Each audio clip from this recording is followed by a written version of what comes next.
With a brand new season brings a brand new meta, and today I'm going to be exposing the exact Fortnite meta from the secret god mobility that is scattered around the Fortnite map down to the best shotgun to be taken this season, kicking it off with the loot pool. This season we've seen a massive switch in terms of the loot we have. We went from having charges and Maven autos to having the OG pump and tax map, fully changing the shotgun meta this season. Shotguns, unless you have a gold or purple pump, hit for very little damage. We also went back to the old pump damage where you can hit for like 20 damage shots. This means spray and pray weapons are going to be super broken in this meta. Things like the LMGs or the SMGs, the P90s, quick fire rate weapons are going to be super meta, just down to the fact that half the time an SMG is going to be able to kill a player quicker than a pump or tac shotgun is going to be able to, as long as you're hitting your shots. So you're probably thinking, I should take a shotgun then, right? Well, not exactly, because shotguns still have that ability to hit the big 100+ damage shots. So just psychoing into people's boxes with SMG is just not going to work, unless you can get a big damage shot off on them. Which is why this season you need to be taking the pump shotgun. The tac just does not hit for enough damage, isn't consistent enough, and hits too many 20 damage shots. And a lot of the time you're going to get killed. But if you are a tac person, my best tip for you is to start ADSing with the tac. The spread of the tac just seems absolutely massive, so reduce that by ADSing and you'll start to hit a few high damage shots. This is also a great tip if you pick up a tac off spawn. Now we've got a shotgun now, and you'll probably want the ARs like the burst, unless you can get a purple or gold one, which I don't even believe are in the game at the moment. They're not even worth taking. And for the normal assault rifles, their fire rates are not great, but their damage is one of the highest hitting AR damages we've seen in a while, especially for hitting the head, as it actually does double damage. So I think it's the green or the blue one does over 40 something damage to the head, which is just crazy. So this season, I definitely think you should be taking the normal assault rifle over the burst. Now you're probably wondering what the ideal loadout is. Well, we're going to flick through so many different guns this season, but the pump will consistently pull through as the main shotgun. So that's always going to be the main shotgun, no matter what. So if you're going to practice with one shotgun this season, it 100% should be the pump. If you play no builds, then the heavy shotgun will definitely be the meta for you no builds players, and the pump won't be as great in no builds, but in builds, 100% you need to be taking that pump. In your next slot, you preferably do want an AR. The SCAR is ideally the best one in the game, and maybe the suppressed if you prefer it, but for 90% of you, the suppressed SCAR just isn't the one. And near enough everyone is going to be much better with that classic AR. Same with the burst. It's not that great as a weapon, even though it can do like a really big damage shot if you like hit all your burst shots on them. It's too slow of a fire rate, and it's just going to get you killed. And your chances of 200 to zeroing someone with a grey burst is near enough zero, as well as the burst just being awful when shooting at range. In your third slot, you need some sort of follow-up, like an SMG. This season, SMGs are going to be meta, like I said before, so you need to make sure you're taking one.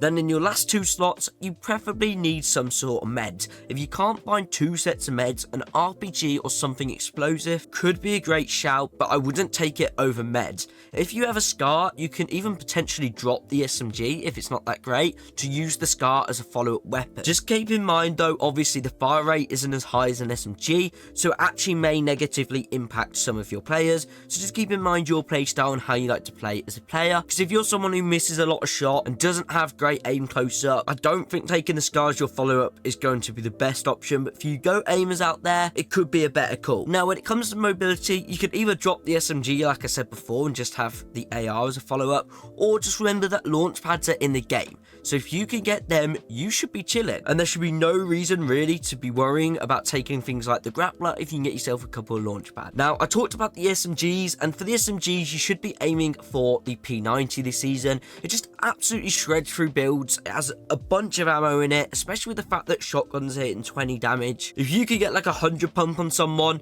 then all you have to do is just use and abuse this weapon. Just hop in people's faces with it and you'll get so many kills. It's all I've been doing today, and I promise you it'll work every time. If not though, I recommend you just take the normal submachine gun. It's still super good in fights, and I'll explain how to use it in my fighting meta part that we're moving on to now.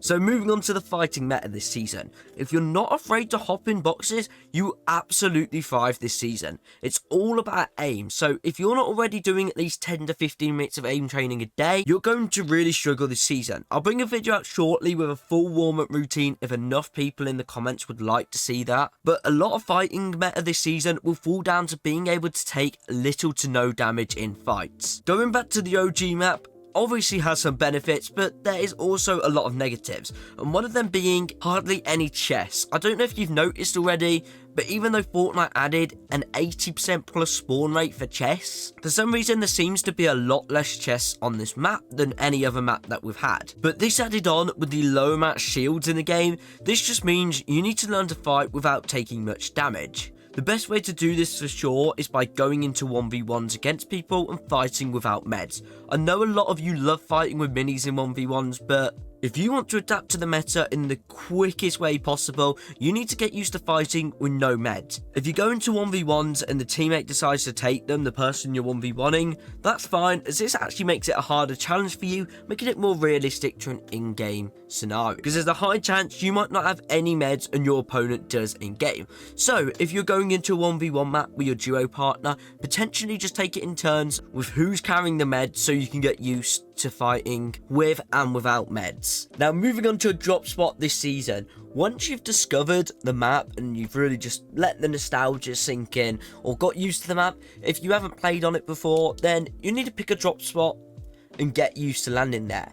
Make sure you make a good loot route and just stick to it. This is the great thing to do if you're interested in the competitive side and want to rank up or even make money in the cash cup. The best way to do this is by coming to a website called Fortnite OG. I think most people are already familiar with this site, but obviously not everything in the map's on here right now because this is literally the first day, so the map's still work in progress. But you can come over here and you can see where all the different spawns are at your drop spot. So for example, let's say I decided I want to land at Risky Reels. I can come over here and I can make myself a proper loot spawn. So literally just from this alone, I can see that this side of the map here will give me 1, 2, 3, 4 chests.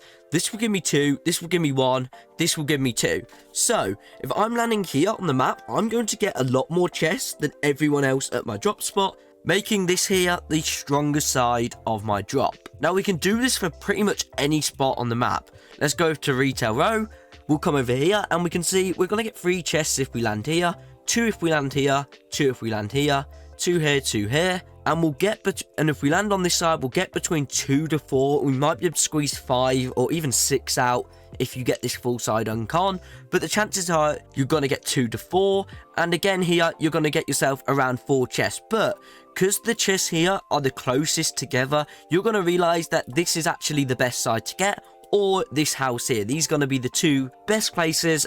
Just because on the houses side, this is going to have 3 chests, and on the shop side, this is going to have 4 chests. But also, just make sure you keep in mind the floor loot as well, because even though there's 4 chests here, there's 10 loot spawns, and over here, that is a lot more than 10, and these can play a big impact on the loot you potentially get. Obviously, you can't get purple or gold weapons on the floor, so just keep in mind that the chances are the floor loot are just going to be those grey to green rarities, most likely. Finally, when it comes to drop spots, I want to talk about these hidden rifts that have been placed all around the map, which is going to completely change competitive a lot. So obviously in the old map, there's a lot of places that are very tricky to get out of, and to make it more accessible for all the no-build players, they added these rifts all around the map. So if you look for any place on the map, like here, where there's space, where it goes down a little bit, then there's all these rifts that tend to be all around here. Now, they're not quite on Fortnite.gg just yet, but they will be added on soon. So keep in mind, whatever drop spot you decide to pick,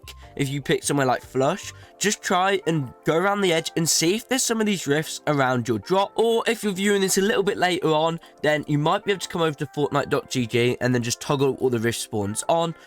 I think Salty has like a guaranteed rift spawn or something in the basement of one of the houses, and then there's all these rift spawns scattered all over the side of the map. And this can be a really good way of being able to rotate out of your spot and will completely transform the way we rotate. Anyways, that's gonna be it for this video. If you did enjoy enjoy, smash the like button and subscribe to the channel because it helps out more than I can even explain. And comment down below because I respond to all comments. And if you don't believe me, try it out. Like this video, you may also like this video on screen now.